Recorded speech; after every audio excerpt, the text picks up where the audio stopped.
Welcome on into GoldSheet TV. The NFL Divisional round is here. We have two games on Saturday, two games on Sunday, and of course, the winners will be playing in the Conference Championship. Newbie, this past weekend, your Birds unfortunately lost, but at least you were able to win a Grammy for that amazing video you made on Twitter.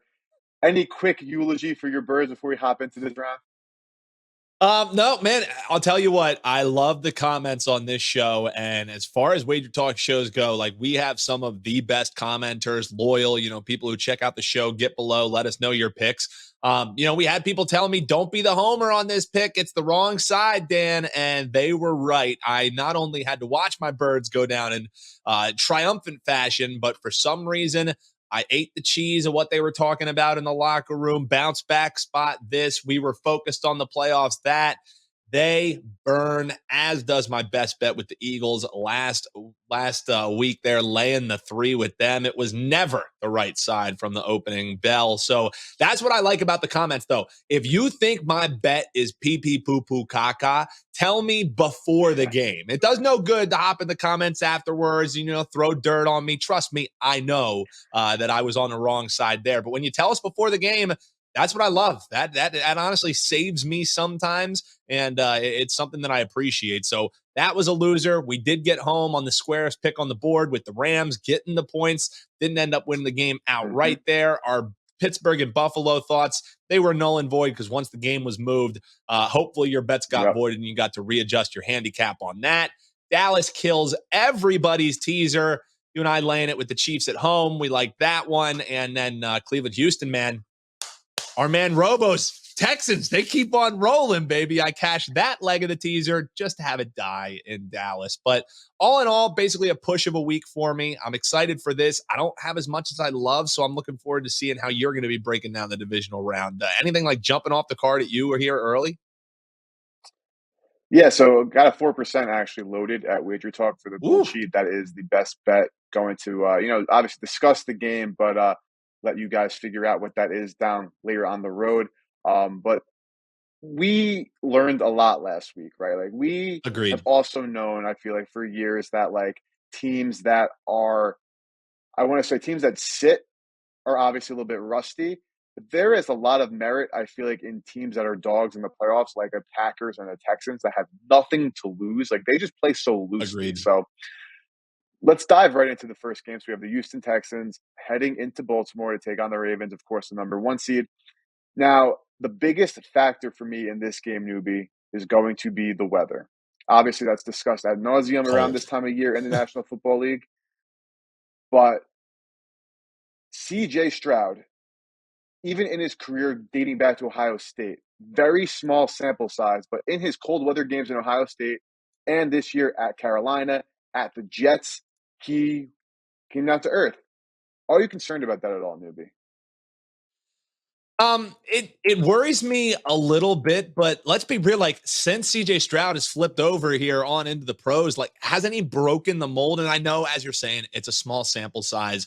I also just think they're running into a team in Baltimore that I was saying before the season, but it was my choice to represent the AFC. So if there's any team that I feel like would be strong and able to shake off the first rust and be ready for this game, it is the Baltimore Ravens. So I'm not going to come out here and lay 9 with them simply because what we know about the Texans. This one, I'll be honest, I'm not going to belabor the point because I really don't have anything that I love. I have nothing that I bet in this game. I was surprised to see that the totals already crashed and you've already seen it move down to 43.5.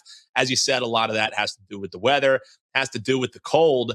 But for me, man, this Ravens team, if they're able to show that Houston defense, because last week, let's be real, like Houston didn't only beat the Browns, they mollywopped them. They dominated them. Yep. Both sides of the ball, they were ready for that game. But now Baltimore, they have an offense that could potentially, show the cracks in this defense that Houston has. This team, they did play early on in the season, and Houston was one of my best bets in that game, getting the 9.5.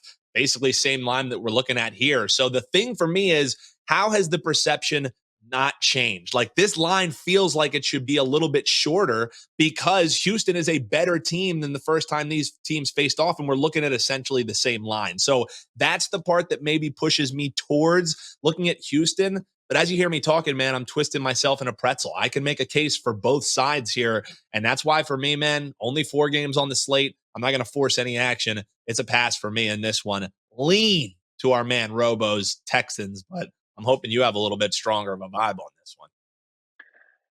Yeah, so for the Gold Sheet on the newsletter, we're big fans of the Texans for a couple of reasons. Just like I was very concerned about Bobby Slowick's offensive game plan in the game against Yeah. Cleveland, and he shut me up immediately. I thought the Texans were going to continue to just run the ball on first down like they've done all season, run into basically a brick wall, get CJ Stroud into third and longs all game long. And I thought the Browns pass rush would be able to get after Stroud because obviously Stroud has been great, but the one big downside is his splits between being pressured and not pressured are great.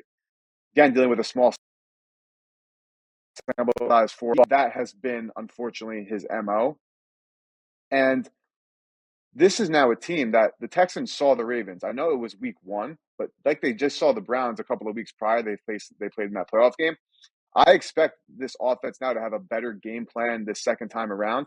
And Mm-hmm. a lot of the times when it's really difficult to defend Lamar Jackson is when you've never seen Lamar Jackson before. Like, you can't simulate his speed and agility. But this defense Agreed. has seen Lamar Jackson earlier in this season. So I think that this is too many points because there is the obvious potential rust factor. This is technically the Texans' third playoff game because that Colts one was certainly a playoff game on week 18. And I think now that they have a better gauge of what the Ravens want to do on offense and defense, that Stroud will have some success. However, we do need to monitor the weather because, like I said very briefly earlier, in Stroud's 2 bad weather games this season, he was bad, and in his bad weather games, even back in Ohio State, were not great. So we'll call it 2 strong leans, or at least 1 strong lean to the Texans here. But anything to add, newbie, or I could basically call it on this one? No, last thing is for me, I think we would be remiss if we just didn't bring up, the trend that you're probably going to hear on different shows, but we want to drop it to you here. If we are your show that gets you ready, and that's Lamar Jackson as a favorite, laying a touchdown or more over 7 points. It's been a bet against spot 1-9 against the spread over the last few seasons when Lamar Jackson and the Ravens are a favorite of 7 or more. I honestly think this line should be more around 7. With what we've learned from Houston here in Utah, looking at that trend, looking at the weather. Here's the thing: is the weather is the ultimate equalizer in this one. If Stroud's able to play outside of what he has looked like in that small sample size, they're covering this number. If the Yep. cold gets to them, the Ravens are able to just lean on that run game. Baltimore probably wins this one by a touchdown and a field goal. So that's what keeps me off of it. I want to be on that Houston. Maybe by the weekend I'll get there. But for right now, it's just a lean. Hop below in the comments and let us know your thoughts on this one. Yeah, let us know below and also hit that like button. Best way to help us grow. But let's go to Please. the next number 1 seed, the San Francisco 49ers hosting the Green Bay Packers. We saw Green Bay absolutely demolish and embarrass the Dallas Cowboys. Newbie and I shed no tears for those Cowboys. Screw the Cowgirls. See you later. But we've been talking about it ad nauseum, Newbie. Like, I know a couple of shows have got there. I think we were relatively early to the party about how good Jordan Love is. Like, we had Yeah. talked about this for a number of weeks at this point, and now the national stage, it is set in stone that he is a very good quarterback. But this is a very different test for facing the Yep. 49ers. This is a team that has obviously Super Bowl aspirations. I know Dallas did, but this is a team that is still pound for pound, player for player, the best team in the NFL. Can Yep. the Packers not just cover 10 here, but can they win outright, or is this a 49ers kind of smash spot? Yeah, I don't know if I'm going to be so bold to be calling for a Green Bay money line. And I'm glad that you also prefaced it. It's like you took the note straight off of my page here that this is still the best team by all metrics in the NFL, certainly in the NFC when you're talking about the 49ers here. But a lot of shows are going to talk about the rest versus rust and this, that, and the other thing. I really don't. The only advantage that you can look at is being well rested. Getting another one where Christian McCaffrey, by all accounts now his cap is feeling a little bit better. He Yep. did the trick, was what Shanahan said about him. So that's always good when you're getting your team closer to full strength. But one of the things for me was you thought maybe, when you have that extra rest, you also have a preparation edge. This is where if you fall into the old team coming off the bye, this is a different situation, especially because if San Francisco did try and get some early prep in, they were probably prepping for, not Green Bay Packers to be coming in here because you had the Cowboys who were 7.5-point favorites. I look at that in the Houston and Baltimore game and really, because both of these teams are coming off of the bye, they didn't really get to over prepare for an opponent because the opponent who's coming in there is not the one that was foretold by the odds makers and likely the talking heads and all analytics, who you would be facing off against. So that's why, I kind of lessen maybe the bye week that both of these teams had.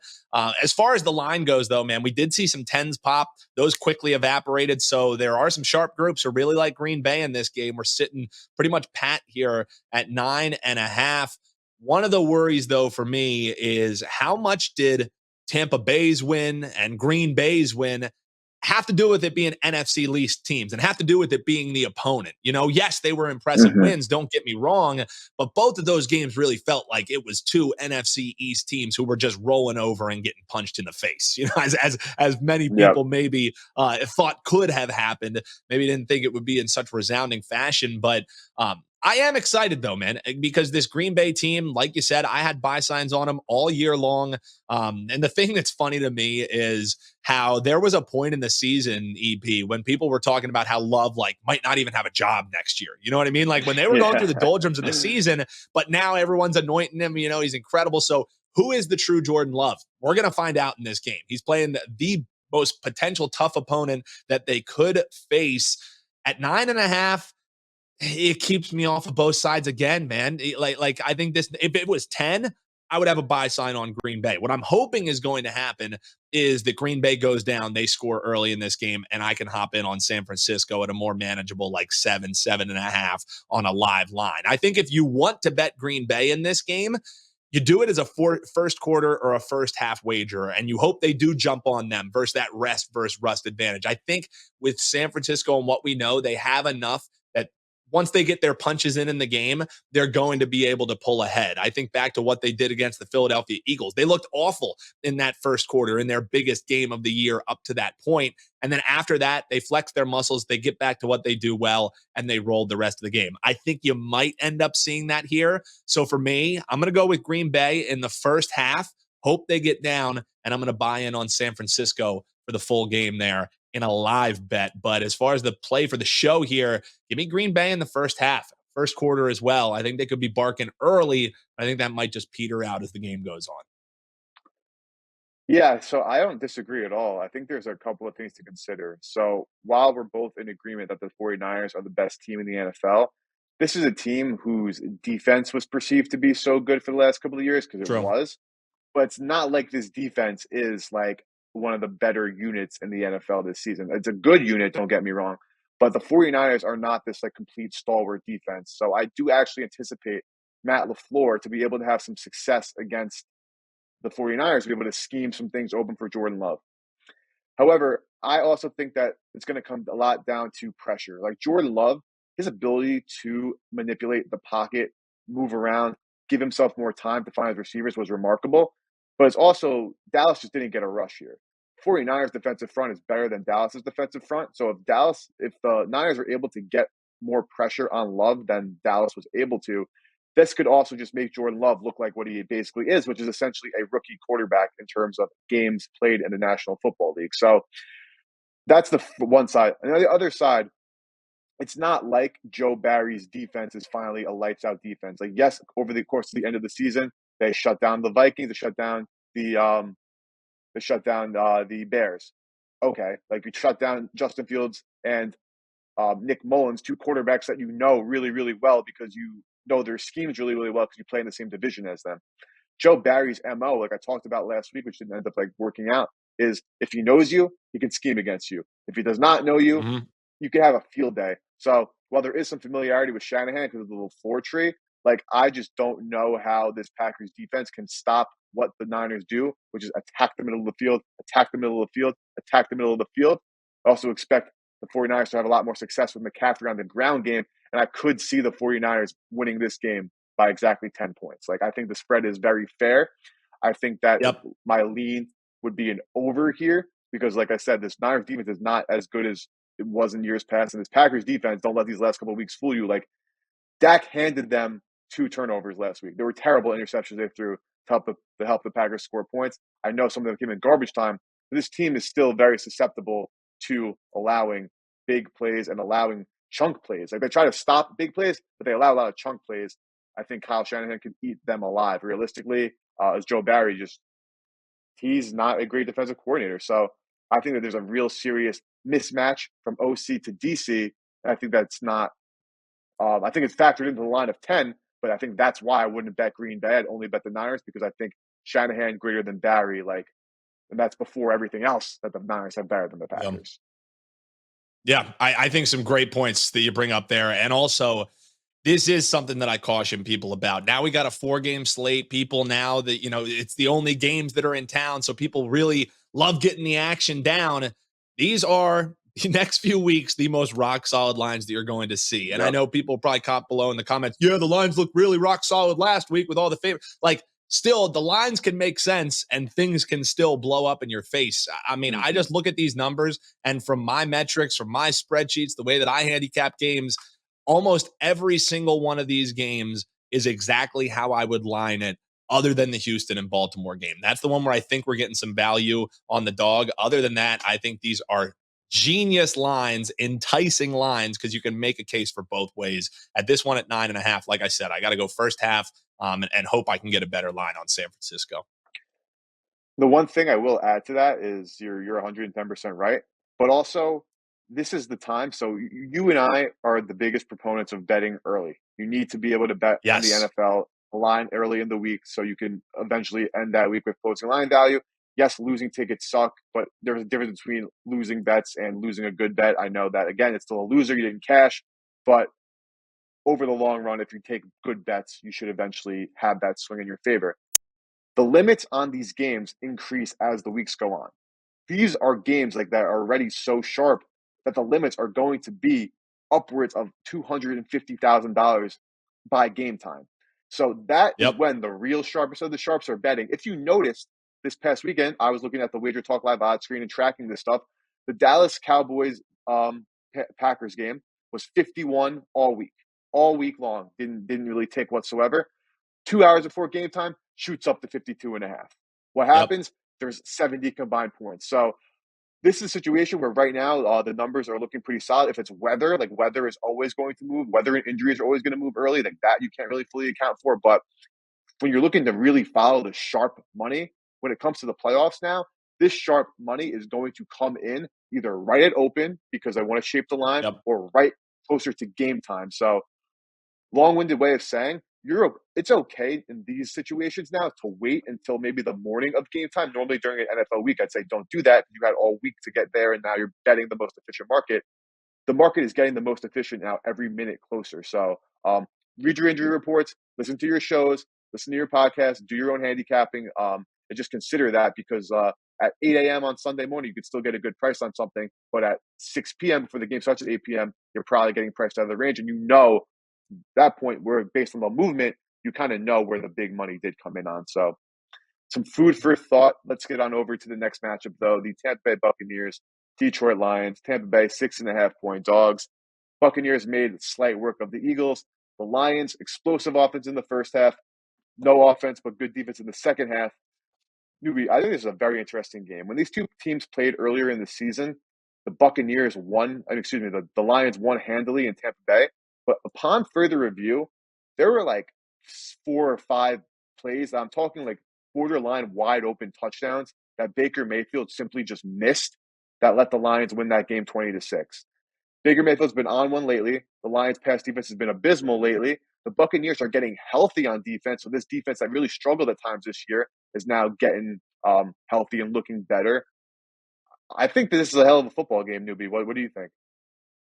I'm right there with you. Like, if you think Tampa Bay's Super Bowl was last week winning that home playoff game, I think you're kidding yourself. And all of the locker room quotes, man, they are playing with house money. They're excited. They are focused. They are ready to go to Detroit and definitely not roll over, which when I hear that and when I just look at how this matchup shapes up, I echo your sentiments perfectly. I mean, the thing is, Baker Mayfield might not be missing the passes in this game, but dear God, hopefully his receivers can catch some of them because they should have put up 50 points against the Philadelphia Eagles. So many drop passes, wide open, uncharacteristic drops too by Mike Evans, a guy who's typically sure-handed. So this is an offense that if they would have put everything together, it would have been an even bigger blowout against the Philadelphia Eagles. So, is it square to just say, hey, there's going to be points in this game and whoever holds the ball last might be the one who wins this game? It might be, but it's an over bet for me. It's an over. And I also look towards Tampa Bay. You mentioned that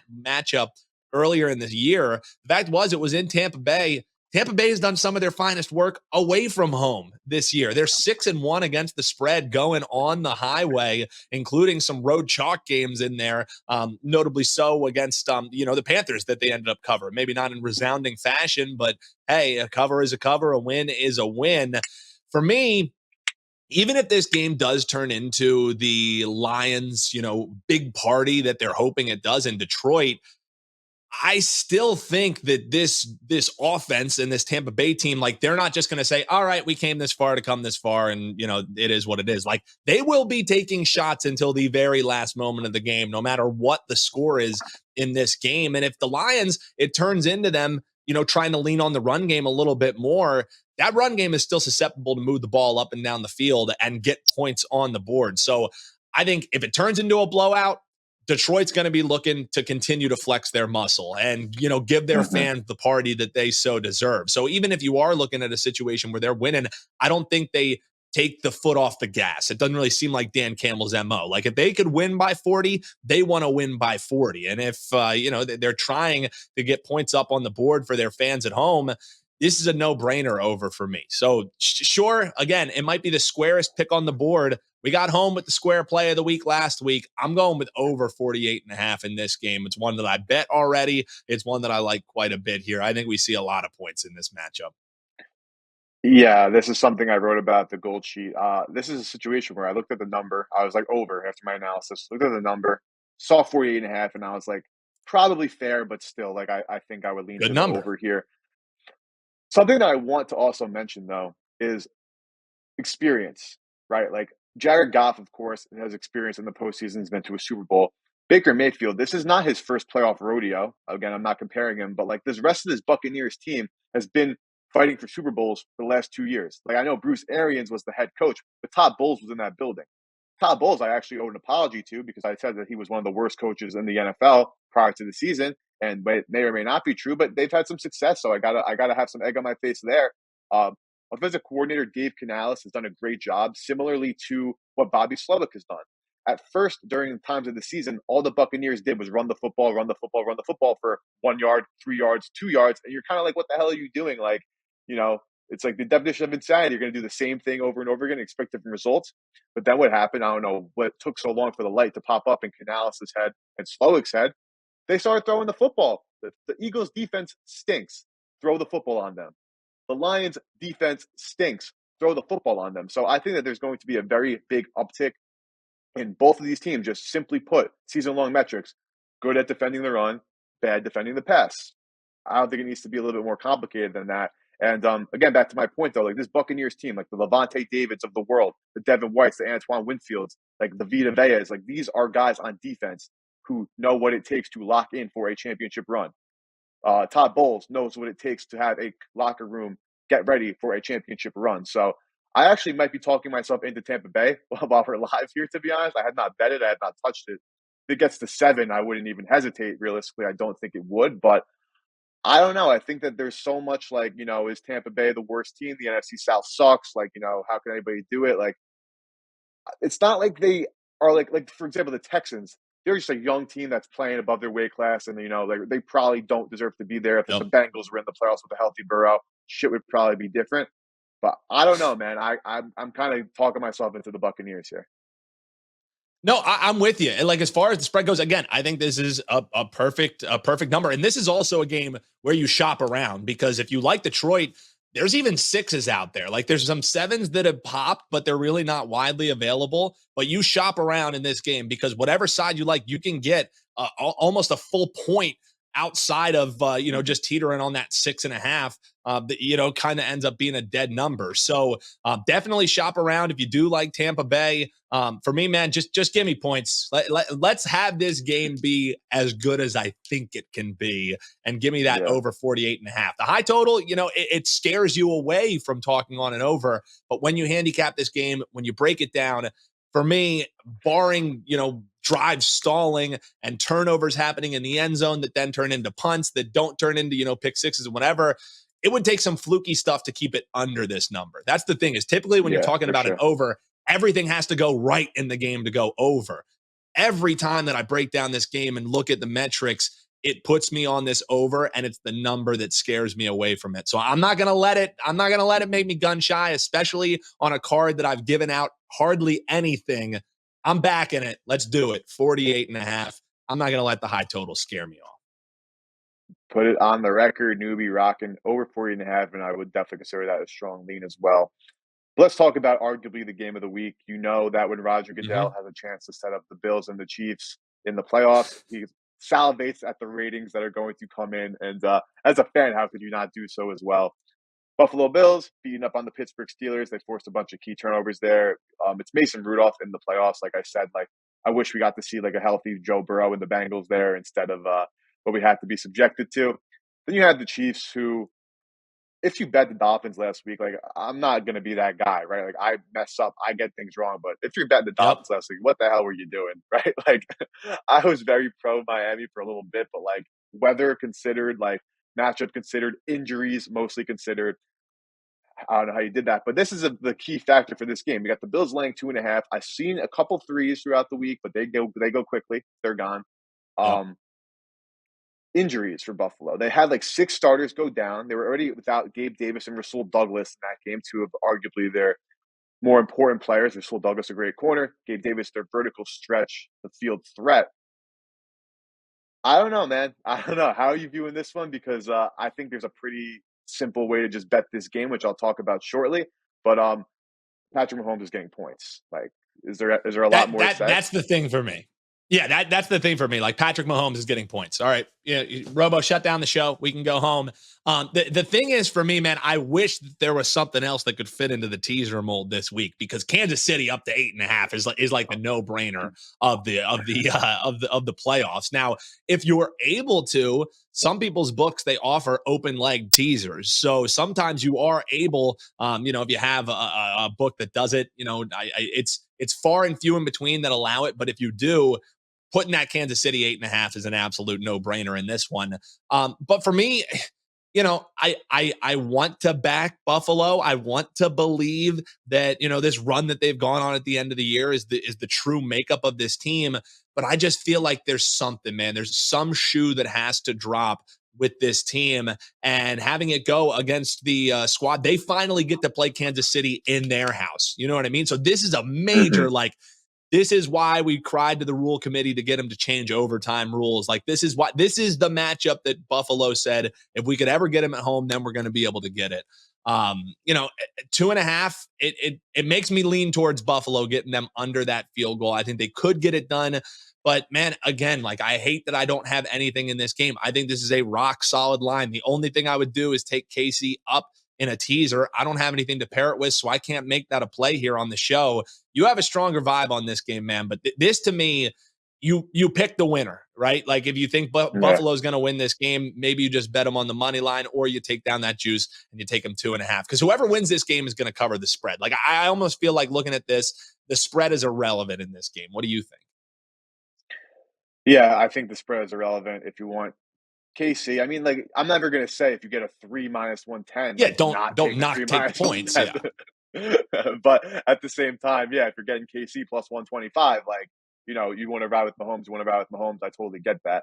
Um, I agree with you 100% that teasing up Kansas City is an absolute no-brainer. I don't know exactly what you pair it with, what you said, like, we're in the zone now where you gotta probably be taking a non-advantage leg. I would definitely not recommend teasing down the Niners or Ravens because having that not 3.5 covered is not the way Yep. to go about it. But if you want to get Houston plus 16, like probably not the smartest thing in the world, but it's at this point, like, what are you going to do? Like, That's if you want, like, That's the leg. I was gonna say, like, that's what I was gonna wrap with was like, if you're looking for the teaser leg, I know it's not advantage. I know people are gonna call you donkey brained, but for me, if you do want to pair it with something, for me, it would be Houston up. Because I think you're asking them to keep it essentially then between two touchdowns. Like it's as Mhm. boneheaded and as bozo and a sucker of a play as you can see. But if you do want a teaser, because this is an incredible leg that you could get with Kansas City, that's the one that I would pair it with. Sorry to jump in there. So both of these teams' quarterbacks need to play hero ball for them to win. Both these teams' quarterbacks are capable of playing hero ball to lead these teams to win. We saw Josh Allen break off a 50-yard run for a touchdown. We see Patrick Mahomes time and time again pick up long third down conversions on long rushing yards because he knows how to play the game. It just comes down to like which team is better, right? Like I know the Bills have the home field. I know that the crowd's gonna be excited. I know it's finally the matchup on their turf. I know that we're talking about the best quarterback in Patrick Mahomes and a definitive top four quarterback in Josh Allen. I just think that the Chiefs have a better defense. I know the Bills are going to try to run the football because the Chiefs are susceptible to the run game, and with Joe Brady at quarterback, they've gotten James Cook much more involved. But Stephon Diggs, like he's the best receiver in this game, but like how much better is he than Rasheed Rice at this point? Like I think a L'Jarius Sneed is going to be able to lock him down at the line of scrimmage, do what he did to Tyreek Hill, play that jam press man coverage and kind of slow him in his pass so he's not making big plays. If Gabe Davis is not healthy, he's not making any big plays down the field.